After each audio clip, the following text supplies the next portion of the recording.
but also in that, don't be afraid to invest in yourself as well. So like make the short film, put $2,000 into your short film or go get your logo done and go get your headshots done and buy yourself the camera. You know what I mean? Like invest. Hey everybody, welcome to part 2 of episode 8, I guess. So episode 8, part 1 and 2. That's a wrap. What's next? We've got Demi here again. I mean, she's been here this whole time. I'm just splitting this up in the edit.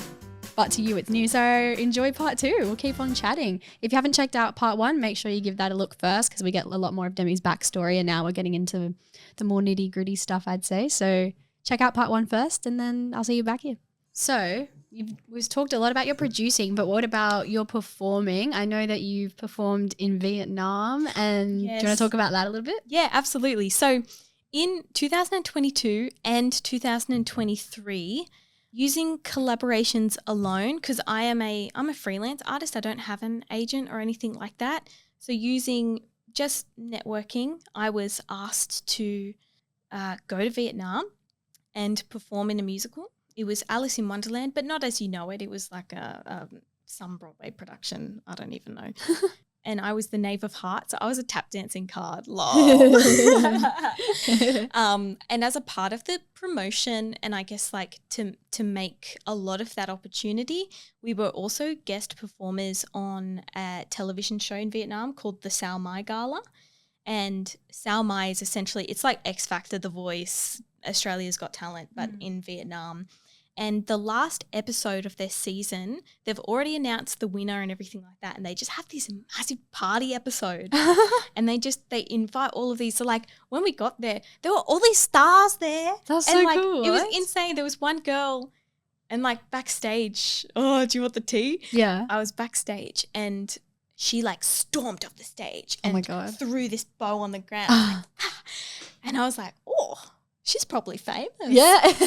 And I said before, babes, I'm a stalker. So I'm up like looking up her song, Shazamming her song and going, who is this girl? Next minute, she's got like 2 million followers on Instagram. Damn. And I'm like, oh, that's the tea. But yeah, look. And then after that, I got asked to be a musical advisor on a televised musical production in Vietnam as well. Wow. So I went back for an additional few weeks, that was so cool. Now look, like, you know how they say this industry is really hard? I thought that meant there's no jobs and you have to try really, really hard to work and then you'll get a job. And it's very, very difficult. But the reality of this industry, and I don't think you know this unless you've toured or gone overseas or something, and my partner just did like a national and international tour last year too. And when you're working overseas, that's hard. Like that's hard. It's very, very difficult to be away from your support network in a country. Luckily in Vietnam, everyone speaks English. That's good. And people are very kind about it. Good. They come up to you, they go, where are you from? And you go, Australia. And then they're like, can I practice my English on you? And you're like, hell yeah, let's go. How are ya? And it's really beautiful. That's actually. nice. It was so nice actually. Oh my God. But being away from your support network and working in a difficult industry as it is very difficult. When I was in Vietnam, working in Vietnam, no joke, it's not the same as Australia, and that's perfectly fine, but you're working in Vietnam, so like, let's go.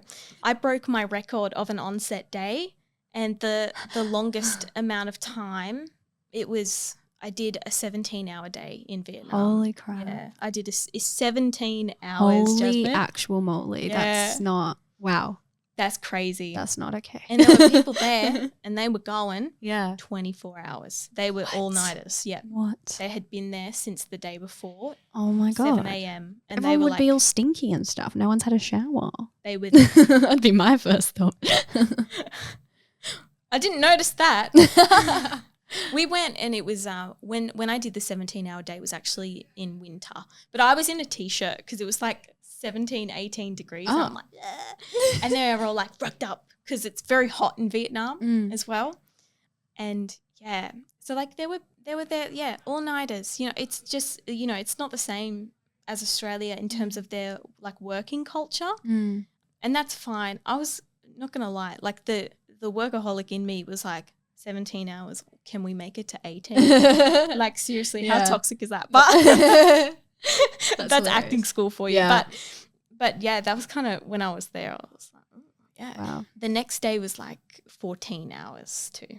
So it was it's very difficult, but it was so much fun. The production was amazing. It was so good. The LED screens. It was amazing. And the Vietnam's #1 rapper, Dan, that's his name, was there too. Oh. It's like #1. Damn. #1 like rapper in their whole country was That's like insane. or potentially Asia. He's massive. And he rocked up and everyone like flocked to him and I'm like, who's this guy? I don't know. Yeah. And then I looked him up and I got to say hello. I was my God. a little bit giddy about that. Cool. But like, yeah, in Vietnam and all of the media as well, I got to teach this like youth journalist how to tap dance as part of the I guess like promotion for Alice in Wonderland too. Yeah. And I don't think I realized how big it was going to be until I got there, until I landed. And then it was quite shocking as well. Media following you around. Like it was in all of the rehearsals. Wow. Media there. Doing interviews, side stage and stuff. Like I was not prepared for that. But that's what it's like. Yeah. Wow. So there's the culture. Did you see actually I saw MEAA yesterday or something posted something about your rights as a performer with social media. No, I did you see that? It. And it was saying how you have the right, I don't know, like they've been discussing, and you have the right as a performer because obviously they get you to like use your social media to advertise and use this and that. They said you have like the right for it to only be in your paid hours if they're asking you to do an Instagram takeover or like that kind of thing. Like it should only be in your paid time unless you're of course happy to do extra. But yeah, that was really interesting that because I always forget still how new social media is and just the feel around it, and it's not very discussions are always still being had. Yeah, it's not very fleshed out of an industry actually. There's a lot to be done about that, to be honest. Yeah. I didn't even think about that. I guess I was there for that experience. I was there to be like, I'm in another country. I'm eating pho every day. Oh, it's so good over there. Oh, the food is amazing. I'd so go back as well. What a great country. But yeah, like media I was not prepared. And like we walked past restaurants and saw ourselves on TV. What? That's what it was like. Oh, yeah. wow. I had my 15 minutes. And at the end of Sao Mai as well, people were like wanting photos with us. And like that's crazy. We arrived in it was like a party bus. Oh my God, so this cool. experience sounds insane. It was insane. We were there like every day. It was just. Was there other people from Australia with you? Yes. There was an Australian cast in Alice in Wonderland and a Vietnamese cast as well. And there was a little bit of a culture shock too. So like, for example, Australians are very like tight-lipped and like, I don't know, like rule following. Australians are rule following. Whereas in Vietnam, it's too hot for that. Like, it really is. Yeah. So everyone's really chill. Like we're really chilled out. And I think at the beginning, obviously, we were just, performing at the standard that we thought was acceptable and nothing less than that standard. And we noticed the Vietnamese cast, were really casual about things. And like there was one instance where someone was like talking during a rehearsal. And I think some people looked over like, like, what are you doing? No, like, let's be quiet now. Yeah. But little did we know, like the actress was just struggling with a consonant and like an English consonant. And I was like, oh, bless you. And then the next rehearsal, I was like talking through the music call and helping her pronounce some of the words and stuff like that. You know what I mean? It's like, you just got to be kind, Yeah. There was this one song, it was Tweedledee and Tweedledum. And it's literally like Tweedledee and Tweedledum and it's all of the D's. And the Vietnamese D is so like set back in the mouth. And so like I sat there in the rehearsal with her, and because I'm such a voice nerd, I was like explaining the movement of the tongue, like all of like the consonant pronunciation. And you know those 3 volumes of voice and singing work that I have in the studio that I taught you. I brought them out with you as well. I brought them to Vietnam with me, and the next rehearsal I took my 3 volumes out and I was like, right, here we go, I'm going to help you. And she was so grateful for it. It was really lovely to see, actually. But there was just like that, again, it was a bit of cognitive dissonance and culture shock as well. Yeah. Just wasn't, like they just wanted to get it right, you know what I mean? And so did the Australians, but we had different ideas of what was right, you know? Interesting. So it was very, it was really interesting. Yeah, at the end of Sao Mai, we were being taken away from, it was like a performance outside, and we were being taken away from the stage in a buggy. And like the one woman like chased down after our buggy. It was fucking weird. And like then they were in the cars driving up next to us, and there's like the roads in Vietnam are hectic. They're so crazy. Yeah. And so people like hanging out their cars, like this, and taking photos and videos of us. And at that point, we were just so like, we were just so relaxed in the culture. We were just like, back at That's them. hilarious. It was insane. I got my 15 minutes. Yeah. I got my 15. And when you tell people you're on Sao Mai, they're like, what? And you're Really? like, oh, this is really big. I had no idea because we had only a few weeks to prepare and we were just in rehearsals. So like I didn't really do any research on the television show or anything like that. And it doesn't come up very much. Obviously, when you're in Vietnam, it's like all of your news feed on Facebook and TikTok and Instagram. But when you're in Australia, it's like it's difficult to find, you know? That makes sense. Wow. That's crazy. It was That's pretty awesome. fun. It was pretty I didn't even know all that. That's awesome. It was pretty insane, actually. Yeah. And those are all of the good bits. Obviously, there were stressful bits. It's difficult being like alone in a hotel room, like when you're overseas and like doing a 17-hour workday. Like that's difficult, and you come home and you're like, and you're like, I need to go out into the dark and find food now in a foreign country. Yeah, that was difficult, but so man, that kind of sounds fun though, exploring. Yeah, it was. Yeah, you should try it. Try and find an opportunity like that. Yeah. So you've mentioned this to me briefly that you were planning on releasing a song this year. Yes, it was for your eyes only, Jasmine. But I'm really pleased to announce, you heard it here first, everybody. Oh my God. That I'm going to be releasing a single with my partner Kalish. It's in the orchestral pop genre, so think like Loewe or Cody Fry. I know you like Cody Fry. Yeah, while Kalish is producing the track, I'm going to be covering all of the visuals and creating a little DIY music video and social media assets. That's so exciting. Okay, so you co-wrote lyrics together, which is that'd be such a fun experience. So what did you actually come up with? What did your brains invent? So the song is called Me and My Baby Piano, and it's essentially about a musician who has fallen out of love with their instrument and their craft and is now rekindling it. So I think it's quite a relatable story for any kind of musician. I think we can all relate to a moment, especially with the exile of musicians from the industry during COVID. We can all kind of relate to a moment where we've gone, I'm just going to have a little break and maybe I'll come back to it. And this is the story is if you come back to it. You know what I mean? Damn. So it's like a proper, like a narrative kind of structure. Like there's. Oh, totally. Oh, that's fun. Yeah. I love that stuff. That's my musical theatre coming out. Yeah. Oh, that's funny. I think I have a similar thing trying to write music and my musical theatre. I'm just like, maybe I'll just write a musical at this point. Like it just always sounds. Is it always narrative to you in your I always feel like I'm some sort of character when I'm writing. Like I feel like I'm possessed by something. And it's not actually me. You know, they say write from your heart. And it always feels like someone else's. I don't know. She's the storyteller. Perhaps. That's right. But yeah, you're the storyteller. So when's this coming out? Do you know?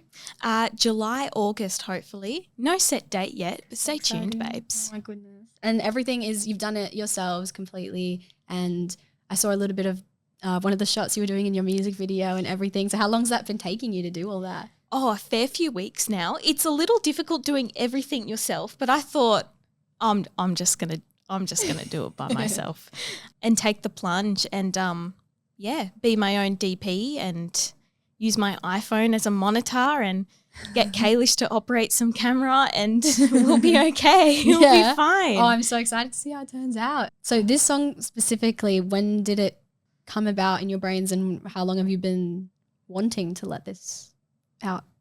Well, whenever I am sick and I lose my voice, I get depresso. Yeah. So I had COVID and I had no voice and I couldn't sing. Obviously, like when you're made to rest for 2 weeks and you're a musician, all you want to do is like explore craft a bit further and enjoy movies and music. And I couldn't do any of that properly. It's so frustrating. Because I had no voice.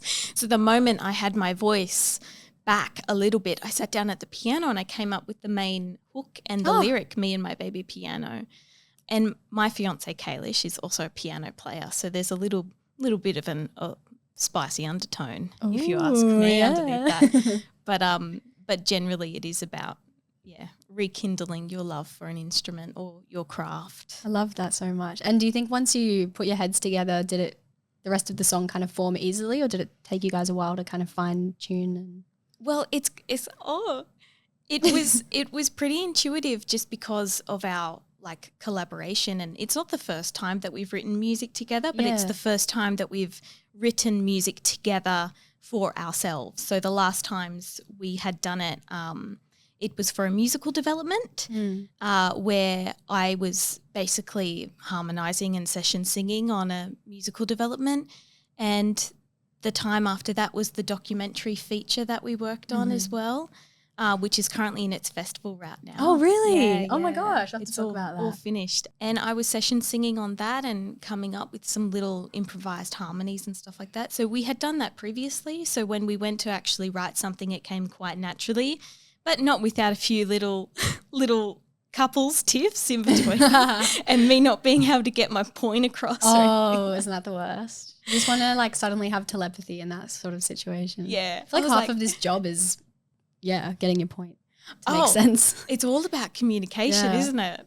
But so fairly intuitive. The song itself sounds like a literal duet between a voice and a piano, which is kind of speaks to our training and instruments ourselves. So there's a beautiful connection to craft in it. Yeah. And do you think this is the start of many to come?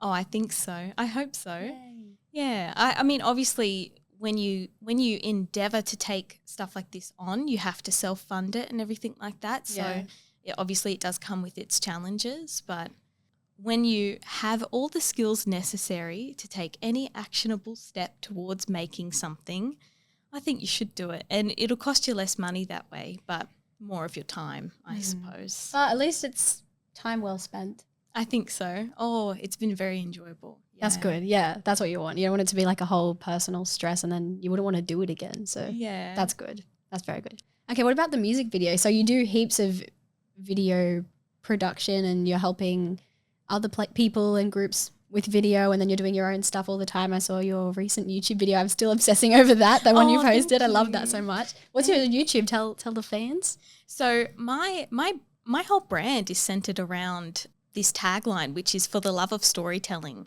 So I just wanted to weave it through every single thing that I do, whether that be singing, acting, or producing.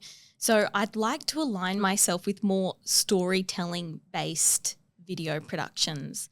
And at the moment I'm doing just that. I'm about to launch actor show reels as well. So working more towards narrative based scenes. To be honest, because I miss actors and I miss scene analysis. So I thought, let's just do a bit of that.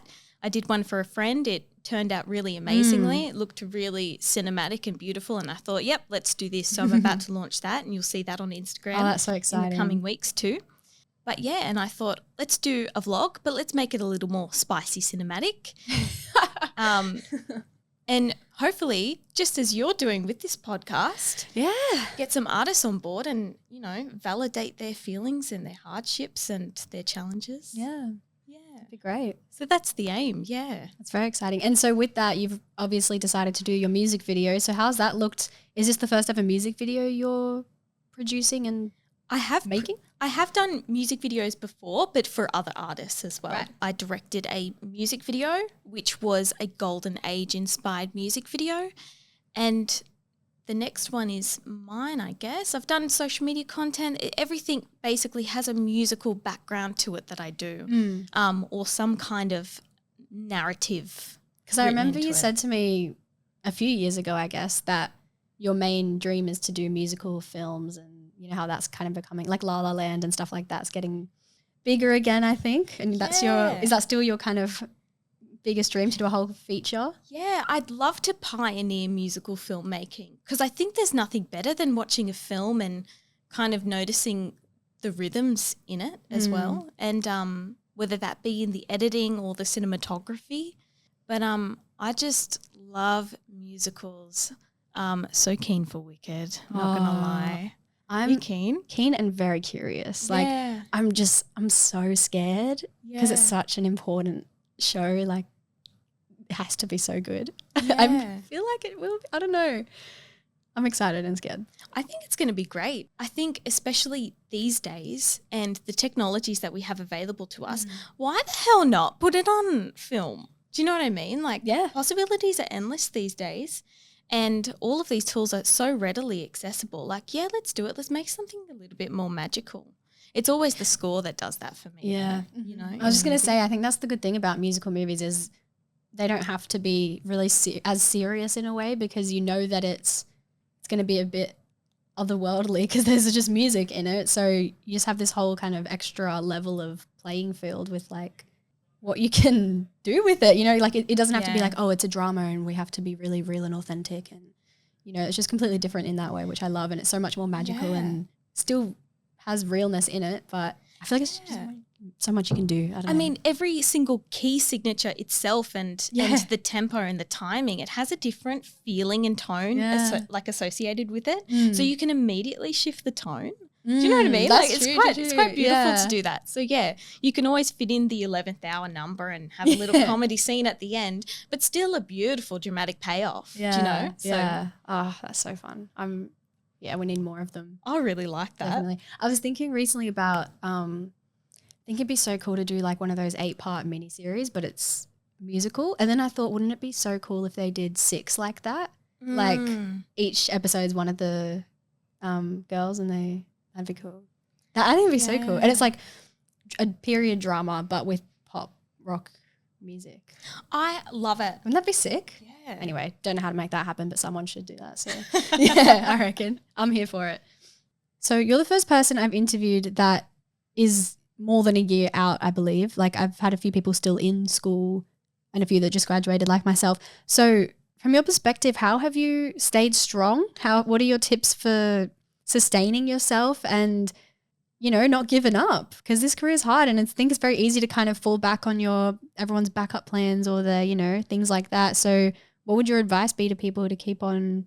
Obviously it comes from the love and the passion, but, you know, for the practicality as well, and just staying sane. That's what we want to know on this podcast, how to stay sane. So yeah. Find some good self-help books and inspiring podcasts to listen to. Nice. And listen to them every day.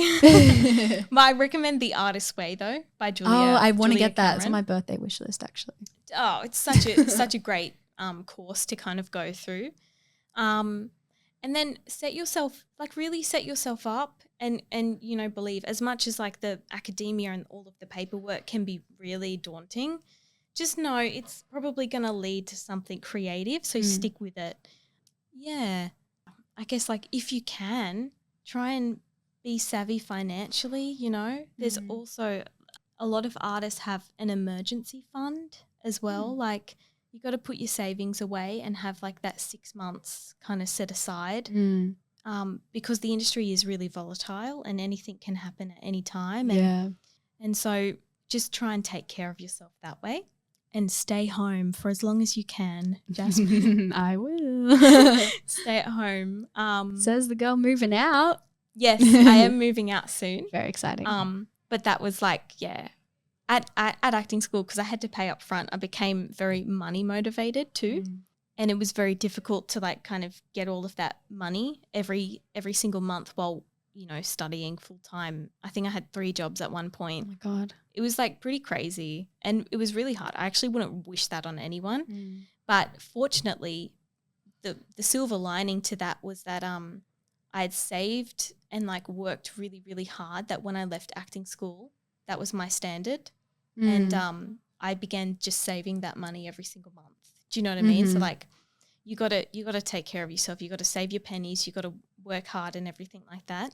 But also in that, don't be afraid to invest in yourself. Yeah. As well. So like make the short film, put $2,000 into your short film, or go get your logo done and go get your headshots done and buy yourself the camera. You know what I mean? Like invest. Yeah. Because you do have to spend money to make money. You can't money. stay stagnant in one spot. Yeah, you need to grow. Yeah. And if you are like nothing's coming, I don't know what to do, look into making an investment.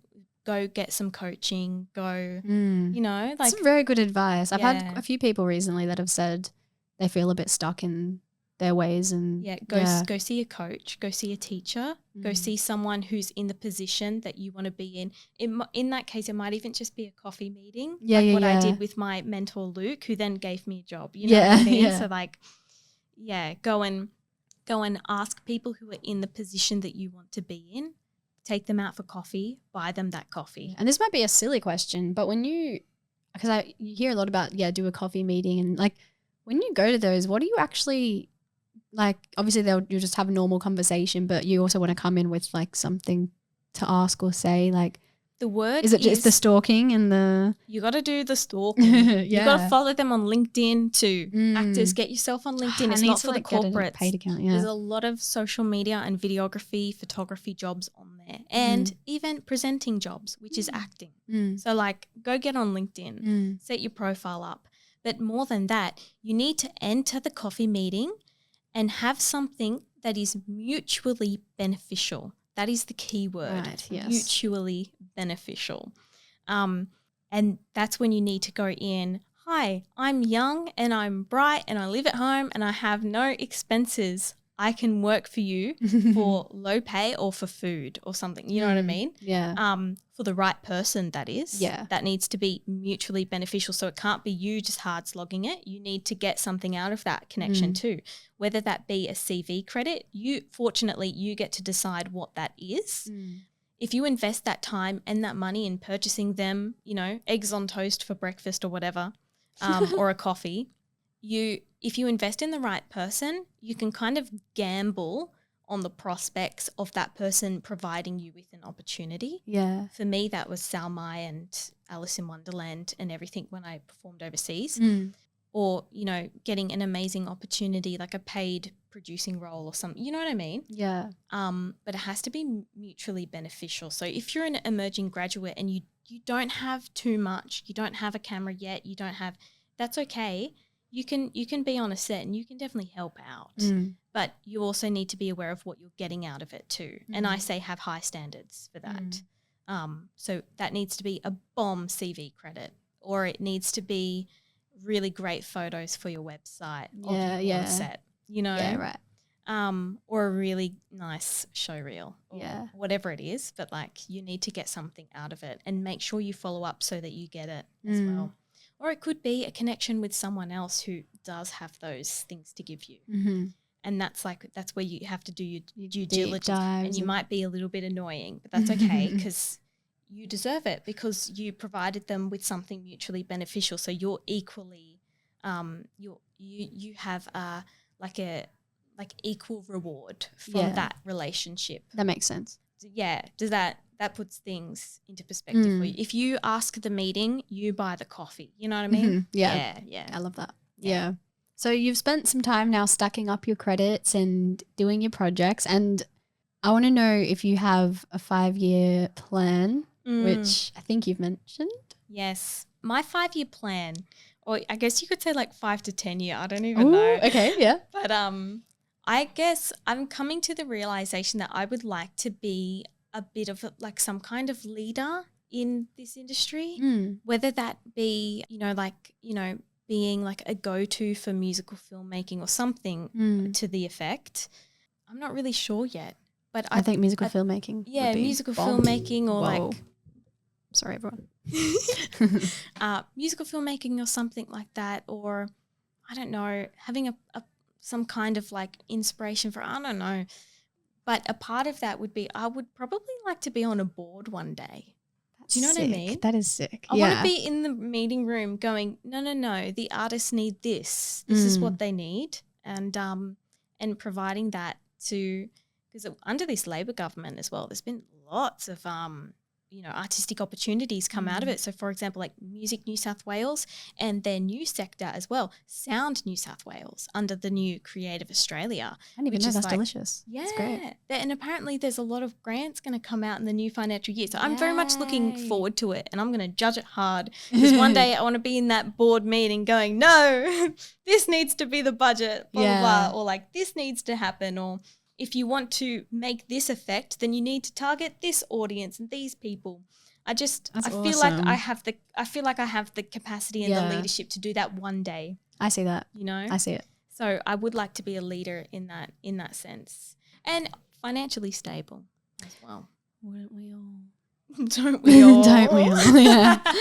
Oh God. So yeah. So that's your main 5 years? And yes. I don't know if you want to mention, but one time you said you were writing or slowly writing a feature. I would love Would you like to do that sort of thing? Produce a feature film one day as well.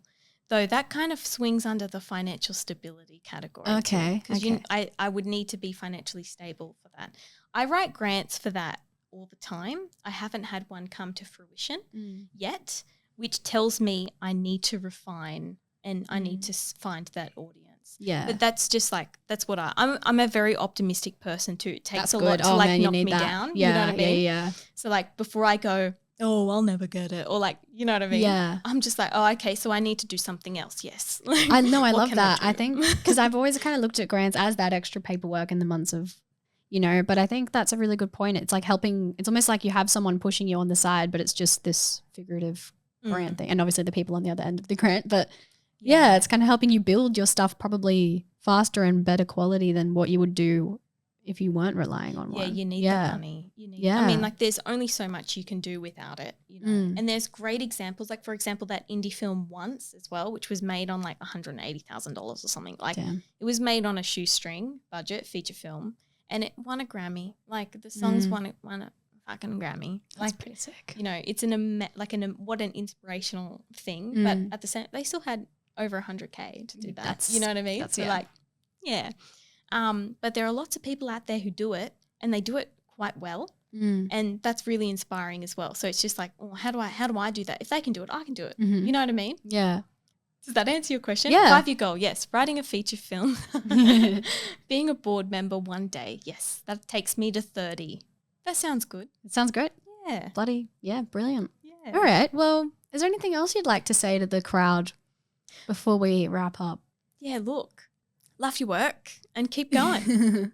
Thank you very much, Jasmine, for having me. Thank I really you appreciate for coming. it. You make me very proud as someone who once taught you That's so sweet. lessons of singing lessons. Yeah. I guess. Do you know what I mean? Like you make me proud every day.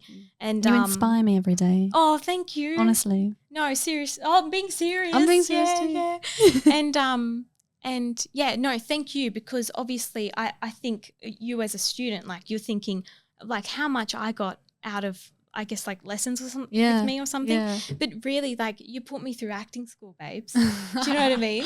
Oh gosh. I was teaching Jasmine while I was at acting school. She's the one that told me about Sydney Actor School. Isn't that crazy? So like you helped me put through it like that. I'm gonna cry. But like no, you and I guess like your family believing in me and going to me for that support. Of course. Helped me just as much as it helped you. Anyone needs singing lessons, guys, just saying. Love it. Place to go. Yeah. Thanks very much for the shout out. Yeah. Western Sydney Music Theatre lessons. Let's go, guys. Yeah.